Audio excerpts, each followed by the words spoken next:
Hello बच्चों, आज आप लोग अपना जेईई एडवांस का एग्ज़ाम जिसकी तैयारी आप 1 साल और कई सारे बच्चे 2 साल से कर रहे थे, वो बच्चे आज अपना एग्ज़ाम दे के रिलैक्स मोड में आ चुके हैं। अब उनको इंतज़ार है कि जल्दी से जल्दी वो जो क्वेश्चंस करके आए हैं उनके सॉल्यूशन और उनके करेक्ट आंसर उनको मिलें। और रिलायबल इंस्टीट्यूट की तरफ से मैं हेमंत माहेश्वरी एचएम सर आपको कुछ क्वेश्चंस जो फिजिकल और इनऑर्गेनिक केमिस्ट्री के हैं उनका सॉल्यूशन बता रहा हूं। सबसे पहले हम लोग पेपर 1 डिस्कस कर रहे हैं। बेटा एक बात याद रखें कि ये जो पेपर हम लोग डिस्कस कर रहे हैं, क्वेश्चन डिस्कस कर रहे हैं, ये आप ही जैसे कुछ बच्चों के द्वारा पेपर के बाद 5:30 बजे के बाद जो हमारे पास मिलने आए उनके द्वारा दिए गए मेमोरी बेस्ड क्वेश्चंस हैं। जितना उनको याद आया उन्होंने अपना दिमाग लगाकर थॉट देकर उस क्वेश्चन को रिप्रोड्यूस किया, उसी के ऊपर बेस्ड हैं। ऐसा जरूरी नहीं है कि जो क्वेश्चन जैसा लिखा हुआ एज इट इज वो आईआईटी के एग्जाम में आया होगा। थोड़ा बहुत लैंग्वेज करेक्शंस वगैरह, डेटा करेक्शंस हो सकते हैं। एक क्वेश्चन हम लोग डिस्कस कर रहे हैं, which of the following is are correct. ये क्वेश्चन एमसीक्यू लेवल का है और सरफेस केमिस्ट्री के टॉपिक का है। फैक्चुअल क्वेश्चन है, आपको चीजें पता है, देखते हैं। First option, micelles are macromolecular colloids. Micelles are macromolecular colloids.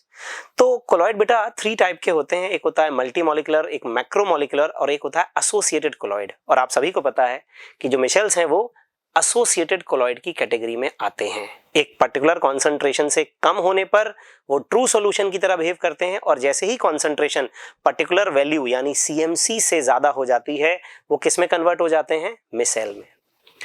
Second option, surfactants form micelle, again micelle से ऊपर बेस्ड है, at a concentration greater than CMC. CMC is critical micelle concentration, CMC depends upon temperature. ये जो concentration है surfactant की, जिस तरह से ये लिखा हुआ है उस तरह से देखने पर अगर हम सोचें तो सीएमसी से ज्यादा कॉन्सेंट्रेशन होनी चाहिए, ठीक है। और उसके अलावा जो सीएमसी ये भी एक मिसेल कॉन्सेंट्रेशन है, ये टेम्परेचर पे डिपेंड करेगी। C option, freezing point of a colloidal solution is greater than true solution. इस ऑप्शन में कोलिगेटिव प्रॉपर्टी को यूज कर रहा है और अगर देखा जाए कि कोलॉइडल सॉल्यूशन की जो कोलिगेटिव प्रॉपर्टीज होती हैं वो ट्रू सॉल्यूशन के कंपैरिजन में कैसी होती हैं, तो आंसर होगा लेस, अगर उनकी मास की कॉन्सेंट्रेशन सेम है तो freezing point depression is a colligative property. तो कोलॉइडल सॉल्यूशन की कोलिगेटिव प्रॉपर्टी ट्रू सॉल्यूशन से कम होती है, यानी depression in freezing point of a colloidal solution is less, therefore freezing point is more, so the option is correct. तो B option और C option जो हमारे पास मेमोरी बेस्ड है वो करेक्ट है। Peptization is the process converting colloid into precipitate, it is wrong. Peptization is a process of converting precipitate into colloid and this process colloid to precipitate is coagulation। तो इस question का answer इस हिसाब से बेटा B और C होना चाहिए। Now coming to next question.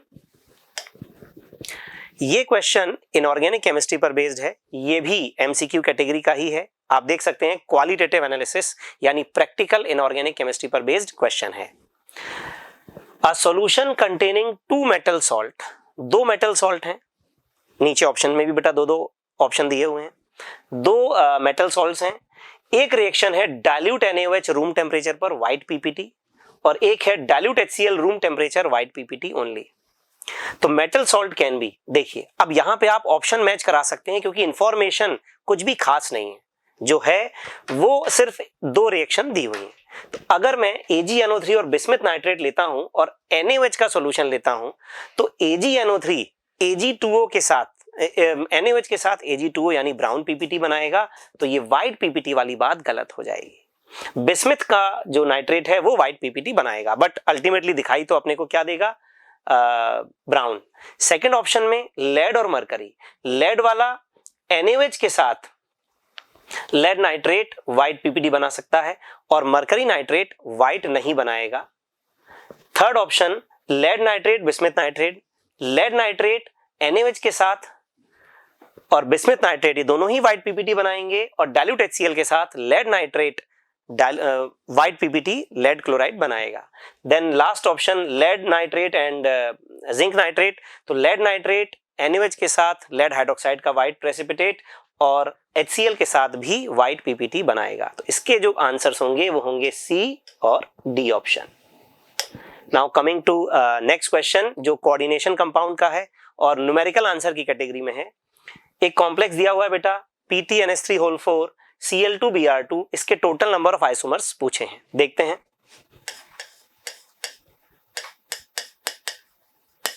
सबसे पहले मैं इसके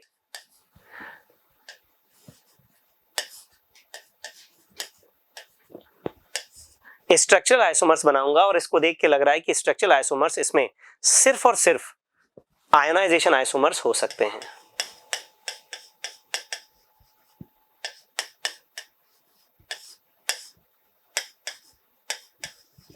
ये इसका एक आयोनाइजेशन आइसोमर है।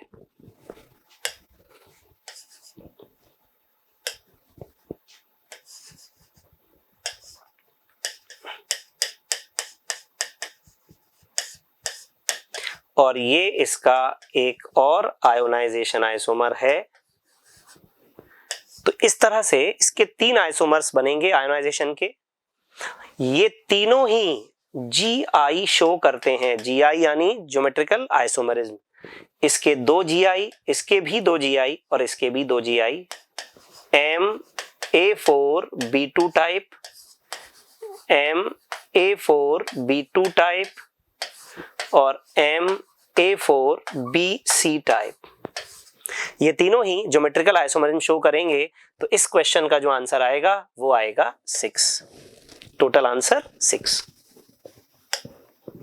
नेक्स्ट क्वेश्चन ये कॉम्प्रहेंशन यानी पैराग्राफ बेस्ड है और ये क्वेश्चन क्वालिटेटिव एनालिसिस के ऊपर बेस्ड क्वेश्चन है। सिंपल क्वेश्चन है, K3FeCN6 पोटेशियम फेरिसाइनाइड FeSO4 के साथ we obtain very dark blue PPT called Turnbull blue. Okay. When FeSO4 is added to a solution of K4FeCN6, then we obtain a white PPTX. तो point ये है, आपको जो reaction करनी है वो ये वाली है।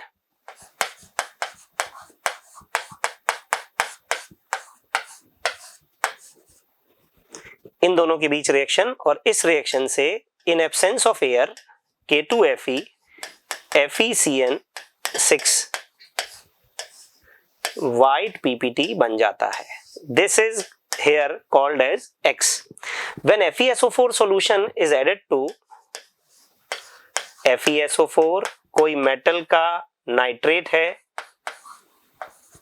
नाइट्रेट सॉल्ट, कोई भी सॉल्युबल सॉल्ट और कॉन्संट्रेटेड H2SO4, तो आपसे पूछा गया है इससे कोई ब्राउन रिंग कॉम्प्लेक्स बनता है।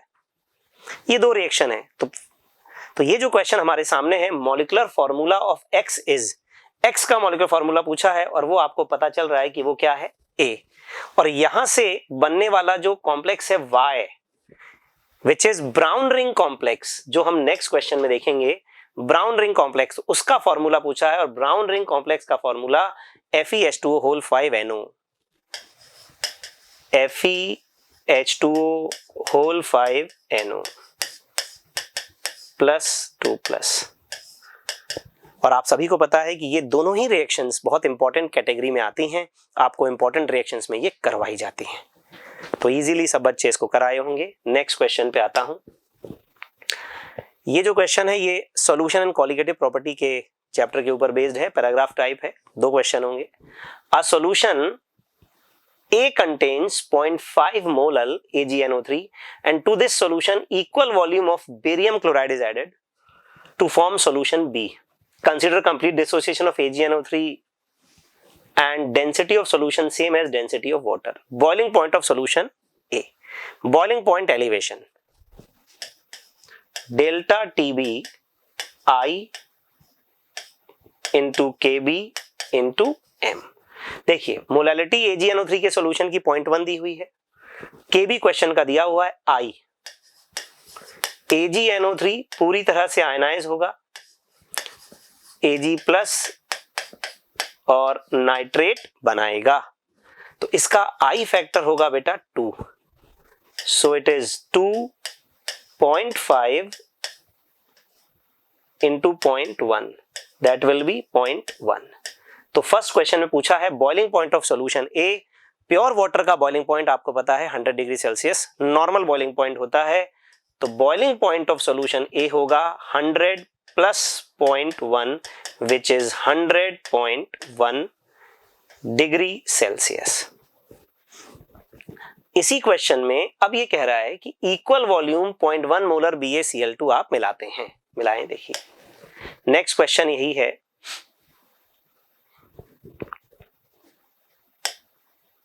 हाँ, difference between boiling point of solution A and B is this.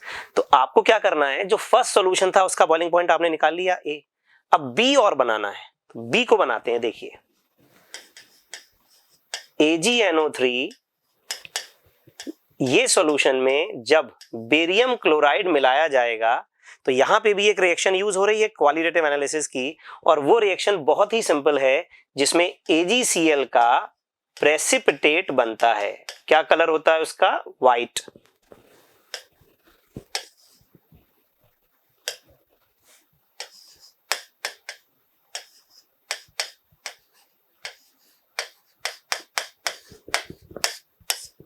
ये देखिए ये रिएक्शन है, दोनों का इक्वल वॉल्यूम लिया, मान लेते हैं V और VmL दोनों का ले लिया, तो रिएक्शन करवानी है मिलीमोल्स के बेस पर।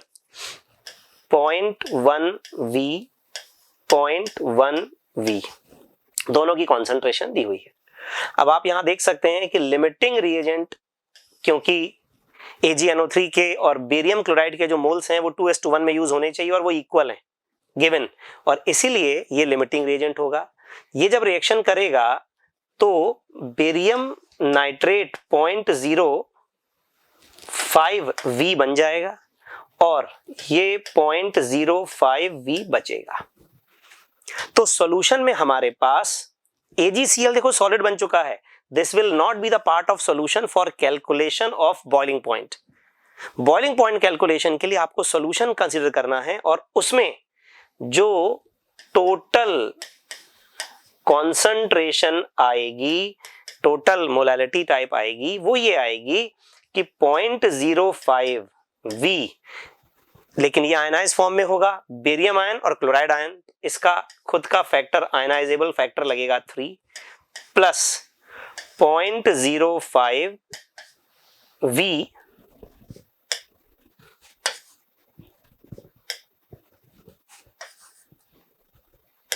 एक मिनट, हाँ, V इंटू इसका भी आयनाइजेशन का फैक्टर 3 क्योंकि इसमें एक बेरियम और 2 नाइट्रेट आयंस हैं, डिवाइड बाय टोटल वॉल्यूम जो अब हो चुका है 2V। बच्चे इसमें गलती कर देते हैं ध्यान से, 2V क्यों? क्योंकि पहले वॉल्यूम V और V दोनों मिला के 2V अब फाइनल हो जाएगा। ये कॉन्सेंट्रेशन आप इसको सॉल्व करेंगे, V कैंसिल, देखिए, और जब V कैंसिल हो गया ये आ गया बेटा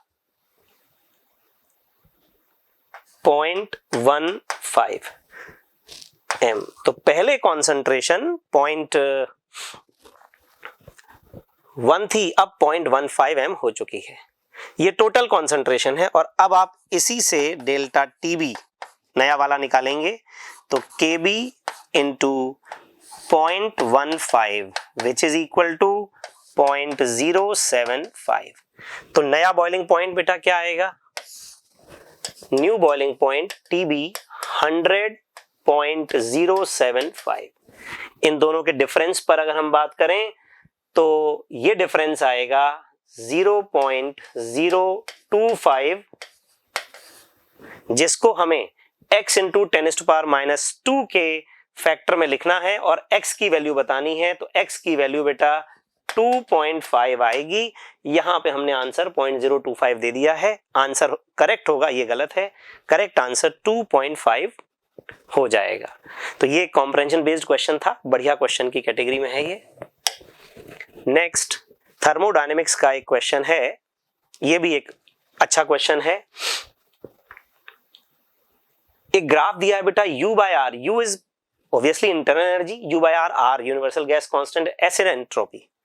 ये ग्राफ दिया हुआ है और यहां पे गैस का CV 5/2R, process 1 and 2 are reversible process है। इसमें आपको नेचुरल लॉगरिथम ऑफ V3/V2 बताना है। ठीक है, V3/V2 ये वॉल्यूम, प्रेशर, ये सब यहाँ लेबलिंग की हुई है। तो क्वेश्चन अच्छा है, देखिए कैलकुलेशन करते हैं। U/R, इससे आप डेल्टा U फर्स्ट प्रोसेस में निकाल सकते हैं। फर्स्ट प्रोसेस में जो डेल्टा U आएगा वो आएगा 450 minus 2250 into R, that is equal to minus 1800 R, and that is first case में देखिए, फर्स्ट पॉइंट पर टेम्परेचर दिया है T1 900 केल्विन, और सेकंड केस में कोई टेम्परेचर वगैरह दिया नहीं है और अपने को वॉल्यूम का रेशियो लगाना है। कंडीशन एक और दी हुई है, इन दोनों का वर्क सेम है, W1 इक्वल टू W2, तो यही वैल्यू W1 की होगी। अगर हम ध्यान से देखें तो फर्स्ट प्रोसेस में एंट्रोपी कांस्टेंट है, और रिवर्सिबल केस में अगर एंट्रोपी कांस्टेंट है बेटा तो ये एडियाबैटिक प्रोसेस होगा, और इसलिए मैंने इसको W1 लिख दिया, क्योंकि Q1 की वैल्यू 0 होगी एडियाबैटिक प्रोसेस के लिए। Got it? Now second process में, क्योंकि graph parallel to entropy axis है और टेम्परेचर और इंटरनल एनर्जी कांस्टेंट है, इंटरनल एनर्जी कांस्टेंट का मतलब ये जो प्रोसेस है ये आइसोथर्मल है, आइसोथर्मल। तो आइसोथर्मल प्रोसेस में आप एंट्रोपी चेंज, वर्क डन आप कैलकुलेट करेंगे तो ये आएगा -nRT ln V3/V2। यहां से ये फैक्टर आपको कैलकुलेट करना है, और ये जो टेम्परेचर आप लेंगे ये लेंगे आप T2, T3 भी ले सकते हैं, T2 T3 सेम है क्योंकि आइसोथर्मल प्रोसेस है। ये है W सेकेंड, आइसोथर्मल प्रोसेस का टेम्परेचर चेंज। नाउ क्वेश्चन में कंडीशन है W1 इक्वल टू W2, मतलब W1 जो कि हमने इंटर एनर्जी वाले केस में निकाल लिया एडियाबैटिक प्रोसेस में, और W2 ये दोनों इक्वल होने चाहिए। तो बस इसमें आंसर आपका आ ही जाएगा। कंडीशन सिर्फ इतनी सी है कि आप ये टेम्परेचर T2 निकाल लीजिए, तो T2 निकाल लेते हैं। T2 के लिए यहां पे आप फॉर्मूला यूज कर सकते हैं इंटरनल एनर्जी चेंज का, विच इज NRNCV,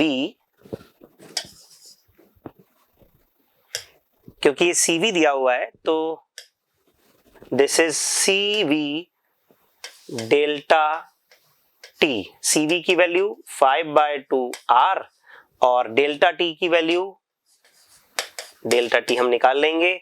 यहां से जो डेल्टा T आएगा वो आएगा -720, यहां से आप सॉल्व कर सकते हैं। तो T2 is equal to 900 minus 720 which is equal to 180 kelvin. ये 180 केल्विन, क्योंकि पहला वाला 900 केल्विन दिया हुआ है, तो ये temperature -1800 R work done use किया, और -1 इंटू R इंटू T2 यानी 180 ln V3/V2। Calculation is very simple, R cancel, minus cancel, 180 cancel, natural logarithm of V3/V2 is equal to 10। Calculation simple है बट कॉन्सेप्ट बढ़िया है। तो सबसे पहले हमने इंटरनल एनर्जी चेंज से वर्क डन निकाल लिया, क्योंकि एडियाबैटिक प्रोसेस था और ये आपको पहचानना है कि ये एडियाबैटिक प्रोसेस है। सेकंड आइसोथर्मल है, क्योंकि इंटरनल एनर्जी कांस्टेंट है, इससे भी वर्क डन निकाल लिया। इन दोनों वर्क डन को इक्वेट करके हमारा आंसर ln V3/V2 आ गया।